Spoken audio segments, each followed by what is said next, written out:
configuration menu is designed for system setup of the actual NVR itself. So when we enter this menu, you're going to get your general settings first, which determine your language, the time and date that you've probably already set up through the wizard, a device name. So I'm going to name this something else. Obviously, we default it to network video recorder, but you can name this a specific device. Especially important if you have multiple devices running in one LAN.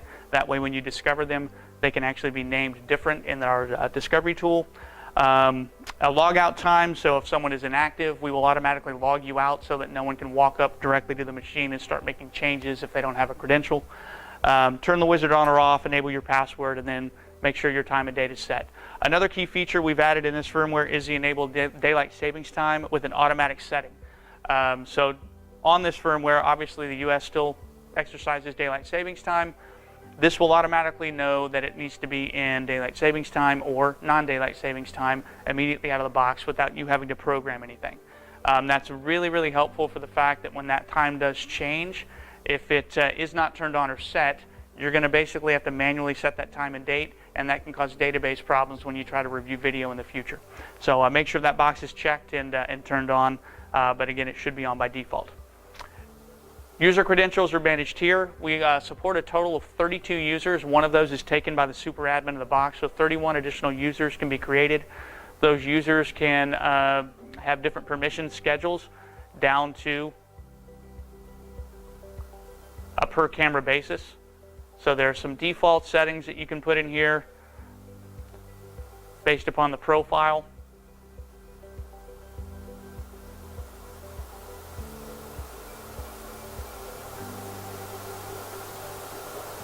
Between guest and operator.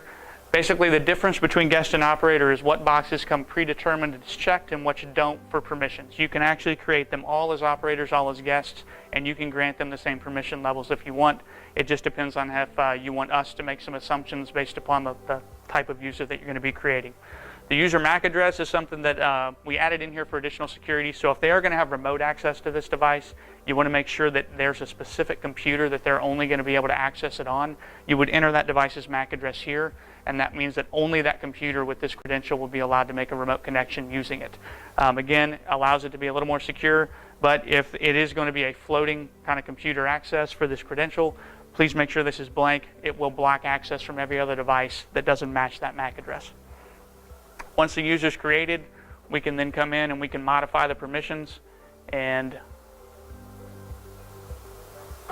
by here we'll have local operations, remote operations, and then camera configurations on what they can or can't do. So you can get very, very fine-tuned on what they can and can't do, from what cameras they can see, if they want PTZ control access, if they need local playback versus remote playback, if they can look at video but not export video.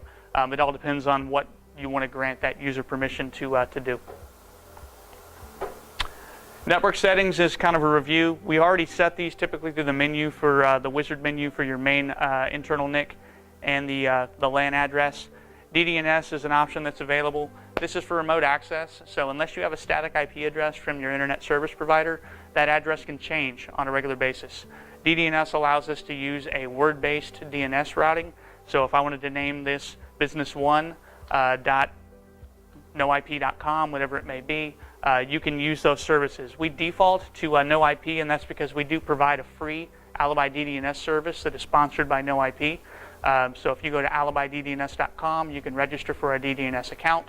We'll walk you through the whole process, and then you would enter in the information that we give you from that web page here to get that up and running. The time date for NTP is located here if you're using that.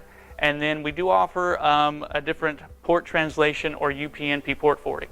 So if you are not going to be using peer-to-peer and you do want remote access, we do have to go through ports to make that connection happen. You can do that by programming ports in the router, or if the router supports a UPnP, we can turn on UPnP and we can set an auto or a manual mapping depending upon if you want your internal ports and your external ports to be the same. If UPnP is supported, this should make port rules for you in your router, so you don't have to do any configuration.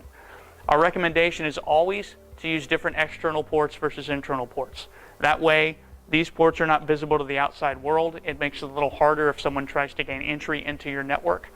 Remember, when you open up ports, you are opening up holes in the firewall of the router.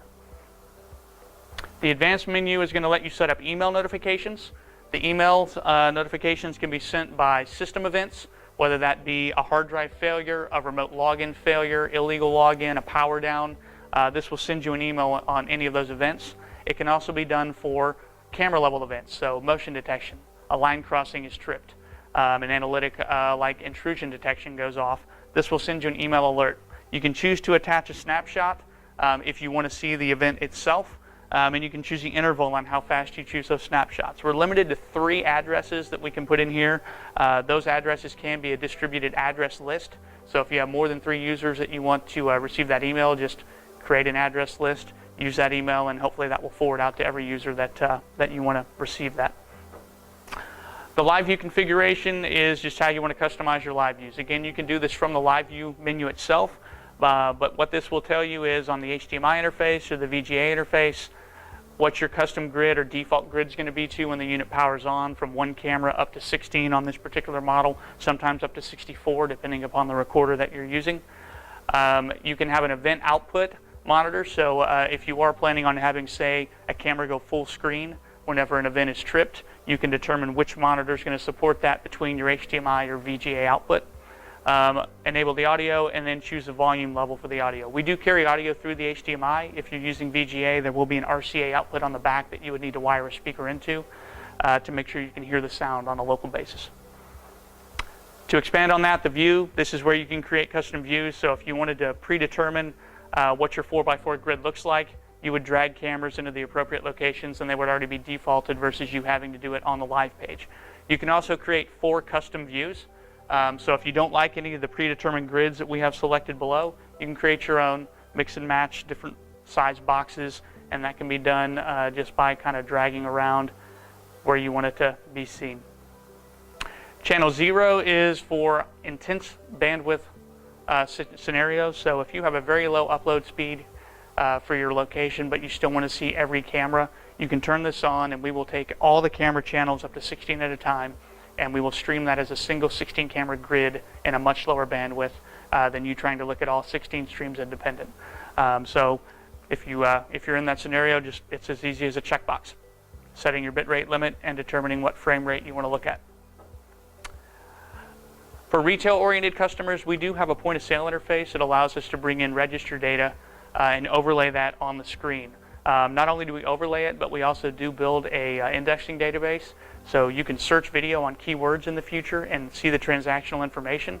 This is great for loss prevention services if you're worried about employee theft, or if someone's scanning something across the scanner, you can review those transactions with the video tied to specific cameras. A big upgrade to this plan on the firmware comes in the form of the type of data we can receive. So to get point of sale to work, today our primary support is through a TCP IP connection to the register over the network. We are looking for a listening port that the register is identified as sending the data over the network to us at, and then we will interpret that data once it is received.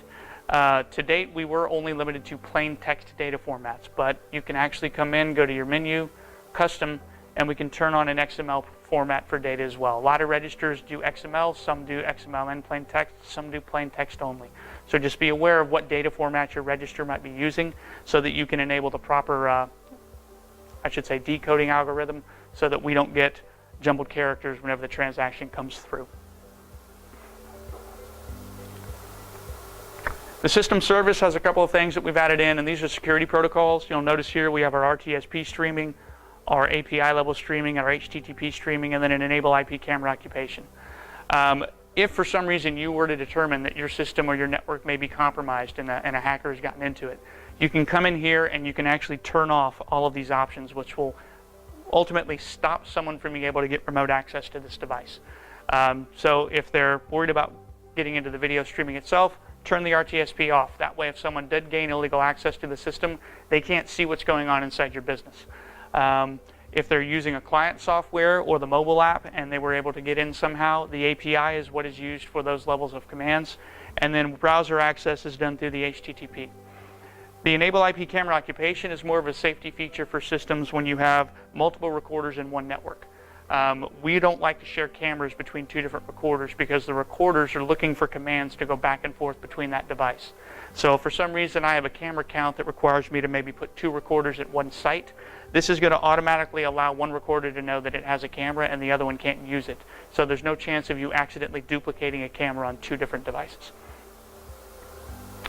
The stream encryption option here is a separate setup. So if you did not turn this on during the peer-to-peer setup in the wizard, you can come and enable this at any time. There's a warning note here just to remind you that this encryption key that you put in here is going to match the key that you're using when you add this, a device to your peer-to-peer account.